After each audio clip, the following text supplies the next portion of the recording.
ఏది అయినా ట్రై చెయ్యి ఆచి చికెన్ మసాలా. ఆచి చికెన్ మసాలా.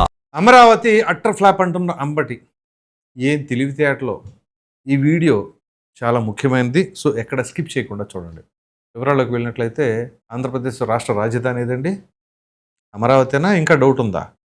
ఎందుకంటే రాజముద్రతో సహా పడిపోయింది కదా. ఇంకా అమరావతిపై అక్కసు వెళ్ళగక్కుతున్నారు అంటే దానికి గల కారణం ఏంటంటారు?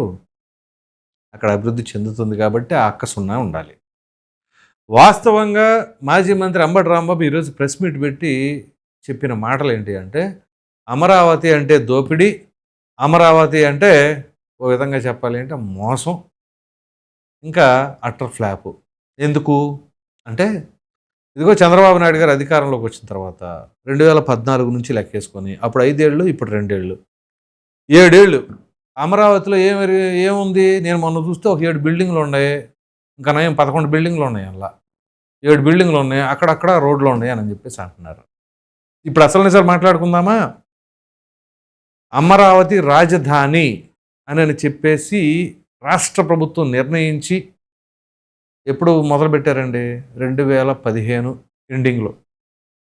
అంటే 2 సంవత్సరాలు కూడా అయిపోయింది ఆల్మోస్ట్ ఆల్. ఒక 3 సంవత్సరాలు. ఈ 3 సంవత్సరాల్లో ఆది నుంచి మొదలు పెట్టాలి. అంటే ఏదైతే తొలి ఇటుక వేసిన దగ్గర నుంచి మొదలు పెట్టాలి. మరి అటువంటప్పుడు అసలు భూసేకరణ కావచ్చు, దాని తదుపరి దానికి ప్లానింగ్ కావచ్చు, ఎంత టైం పట్టుద్దండి? అంబటి రాంబాబు ఒక అడ్వకేట్ కూడా కదా, వెల్ ఎడ్యుకేటెడ్ పర్సన్, మంచి తెలివిగలవాడు. కానీ ఈ రకంగా ఏదో రాజకీయపరమైన విమర్శల కోసం చేస్తున్నారు అని అంటే నిజంగా సిగ్గుచేటే ఓ విధంగా చెప్పాలి అంటే. ఎందుకంటే రాష్ట్ర ప్రజలందరూ కూడా బలంగా కోరుకుంటున్నారు మనకు ఒక రాజధాని కావాలి, పక్క రాష్ట్రం వాళ్ళు హేళన చేస్తున్నారు అని చెప్పేసి. ఇది ఏదో రాజకీయపరమైన అంశం కాదండి, రాష్ట్ర ప్రజలకు సంబంధించిన అంశం. అటువంటి దానిపైన ఇంకా రాజకీయ రంగు పులుముకొని జగన్మోహన్ రెడ్డి గారేమో అమరావతి రాజధాని అని 19 ఎన్నికలకు ముందు చెప్పి, అధికారంలోకి వచ్చిన 6 నెలలకేమో 3 రాజధానులు అని చెప్పేసి అని, ఆ తదుపరి ఓటమి చెందిన తర్వాత ఏమో మరలా ఇప్పుడు మావిగన్నని, ఇలా రకరకాలుగా మాటలు మార్చడం కాదు రాజధాని అంటే. ఎప్పుడు ఒకటే మాట మీద ఉండాలి. అంబటి రాంబాబు నియోజకవర్గం ఏదంటే సత్తెనపల్లె కదా. సత్తెనపల్లి ఎక్కడ ఉంది? అమరావతి పరిధిలో ఉన్నటువంటి నియోజకవర్గమే కదా. అటువంటి అమరావతి పరిధిలో ఉన్న నియోజకవర్గంలోని నాయకుడు అయ్యుండి రాష్ట్రానికి రాష్ట్రం ముఖ్యమా, పార్టీ ముఖ్యమా? రాష్ట్రం కదా ముఖ్యం. మరి రాంబాబు గారు ఇంకా ఇవాళ కూడా ఆ రకంగా మాట్లాడుతున్నారంటే దాన్ని బట్టి ఏమని అర్థం చేసుకోవాలి? సరే, అప్పుడు 3 సంవత్సరాలు, ఆ తర్వాత 5 సంవత్సరాలు ఏంటి? తీసేసేయండి. అంటే వాళ్ళ పరిపాలనలో అసలు ఏమీ లేదు కాబట్టి. తర్వాత కూటమి అధికారంలోకి వచ్చి ఇప్పుడు 2 ఏళ్ళు, అంటే మొత్తం మీద 5 ఏళ్ళు ఇప్పటికి. ఏది అమరావతి పనులు. ఈ 5 ఏళ్లలో మీరు మధ్యలో 5 ఏళ్ళు ఏమి చేయకుండా ఉండటం, ఏమి చేయకపోగా డిస్ట్రక్షన్, అక్కడ పిచ్చి చెట్లు మొలవటం కావచ్చు, రోడ్లు తవ్వేయటం కావచ్చు, ఆ కాంక్రీటు ఐరన్ ఎత్తుకుపోవటం కావచ్చు, ప్రజావేద కూల్చివేత కావచ్చు, ఇలా ఎన్ని జరిగినాయి? సో ఏముంది, ఇదంతా శ్మశానమే అని చెప్పేసి అప్పుడు మంత్రిగా ఉన్న బొత్స సత్యనారాయణ గారు మాట్లాడతాం. ఇక అనేక రకాలైన విమర్శలు దాని మీద. ఎంత కక్కాలో విషం అంత కక్కేసారు, అయిపోయింది. ఇప్పుడు విషం కక్కినా ఏం చేసినా రాజధాని మార్చడానికి, తరల్చడానికి అవకాశం లేదు కాబట్టి రాజముద్ర పడిపోయింది, ఏమీ చెయ్యలేము. సో ఏంటి అంటే అక్కడ అవినీతి జరుగుతుంది, అది ఇది అని చెప్పేసి ఇష్టానురీతిగా మాట్లాడతాం. ఇన్సైడర్ ట్రేడింగ్ అంటారు, లేకపోతే ఎన్ఆర్ రింగ్ రోడ్ అలైన్మెంట్లో అవకతవకలు జరిగినాయి అని చెప్పేసి అంటారు. మొత్తం కోర్టు కొట్టేసింది. ఇంకా దానిపైన అక్కసు వెళ్ళగక్కుతూ ఉండాలి అని అంటే ఏం చేయాలి? సో ఇప్పుడు సీడ్ యాక్సిస్ రోడ్డు ప్రారంభోత్సవం, అట్లాగే ప్రజాప్రతినిధులకు సంబంధించిన క్వార్టర్సు ప్రారంభోత్సవం. అది ఇప్పుడు ఏంటి అంటే చంద్రబాబు నాయుడు ఓదరకొడుతున్న రోడ్డు కనపడతలా, సీడ్ యాక్సిస్ రోడ్డు కనిపించట్లా.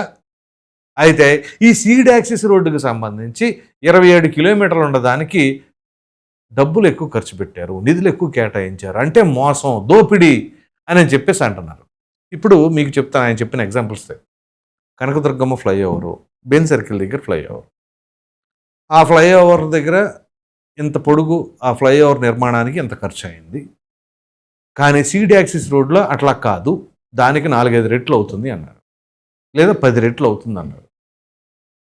సో ఇప్పుడు బెన్ సర్కిల్లో కానీ కనకదుర్గమ్మ ఫ్లైఓవర్ దగ్గర కానీ ఆల్రెడీ ఉన్న రోడ్డు మీద ఆ బాట మీదే ఫ్లైఓవర్ నిర్మించారు కదా, బెన్ సర్కిల్ దగ్గరైనా ఇక్కడైనా. సీడ్ యాక్సిస్ రోడ్ అంటే ఏంటి?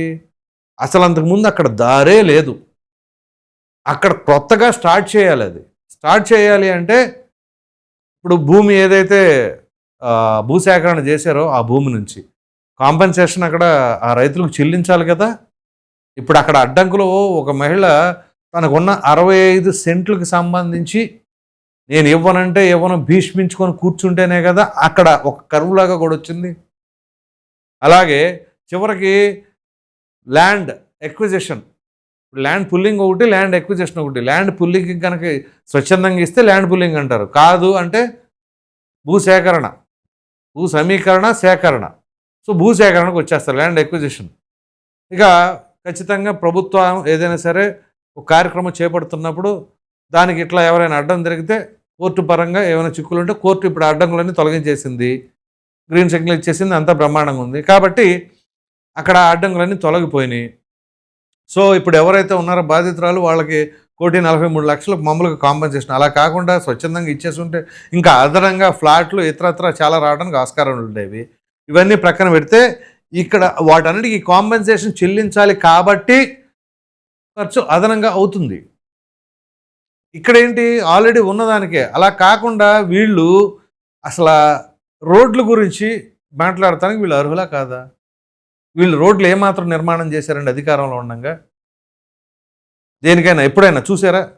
పెద్ద పెద్ద గోతులు, పెద్ద గోతులు అంటే మామూలుగా ఒక టైర్ పట్టేది కాదు, వాహనమే ఆ గోతులో దిగి లేకవాల, అలాంటి గోతులు ఉండేవి.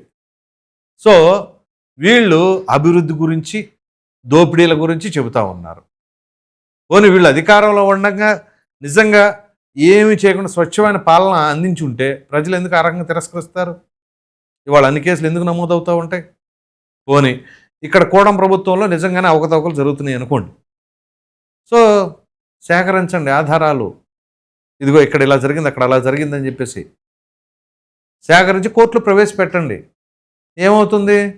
అప్పుడు నిజంగా దానిపైన విచారణ జరుపుతారు, ఏం జరిగిందని చెప్పేసి తేలుస్తారు, కోర్టు డిసైడ్ చేస్తుంది అక్కడ ఏమేమి జరిగింది అని చెప్పేసి ఆధారాలను పరిశీలించాక.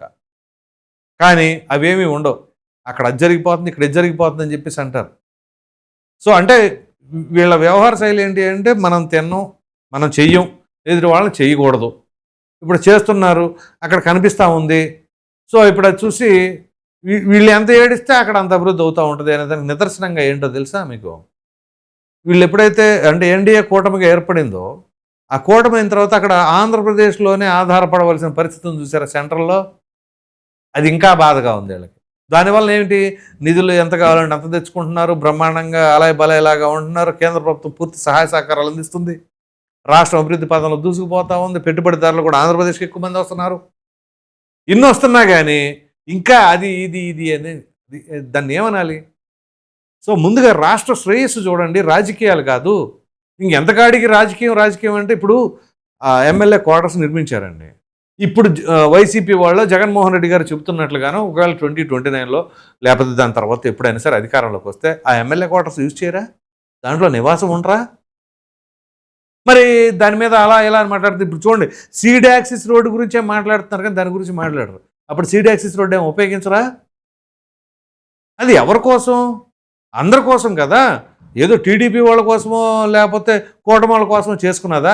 ఇప్పుడు అమరావతి డెవలప్మెంట్ చేసుకుంటుంది కానీ ఆ బిల్డింగ్లు కానీ అవన్నీ లోకేష్ గారి కోసమో లేకపోతే దేవాంశ్ కోసం చంద్రబాబు నాయుడు గారు కష్టపడి చేసుకుంటున్నారని అనుకుంటున్నారా ఏంటి?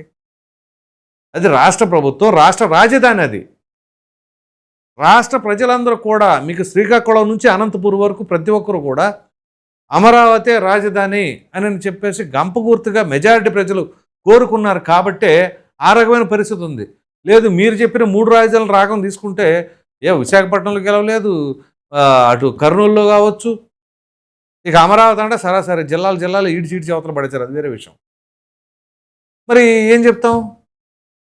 అట్లా ఉండదు పరిస్థితి. కాబట్టి అంబటి రాంబాబు గారు మీరు మామూలుగా అంతకుముందు ఎప్పుడు కూడా ఇంత చౌకబారు మాటలు మాట్లాడలేదు కానీ ఎందుకో కొంచెం అమరావతి రాజధాని విషయంలో ఆ రకమైన వ్యాఖ్యలు చేయడం అనేది చాలా బాధాకరం. పైగా మీ నియోజకవర్గం కూడా అమరావతి పరిధిలో ఉన్నదే. సరే ఎక్కడో ఆ చివరో ఈ చివరో అనంతపూర్లోనో లేకపోతే ఇంకా ఎక్కడ కడపలో ఉన్నవాళ్ళు మాట్లాడితే అది వేరే విషయం, లేదా శ్రీకాకుళంలో ఉన్నవాళ్ళు మాట్లాడారంటే అది వేరే విషయం. ఏకంగా మీరు కూడా అమరావతి పరిధిలో ఉన్నటువంటి వ్యక్తి, అటువంటి వారు మీరు ఈ రకంగా మాట్లాడటం అనేది చాలామంది దానికి ఇబ్బంది పడుతూ ఉన్నారు. సో మరి మీరేమనుకుంటున్నారు? అమరావతి అటర్ ఫ్లాప్ అని చెప్పేసి అంబడి వ్యాఖ్యలను సమర్థిస్తున్నారా, ఏమనుకుంటున్నారా అనే అభిప్రాయం అనేది కామెంట్లో తప్పని తెలియజేయండి. Thank you.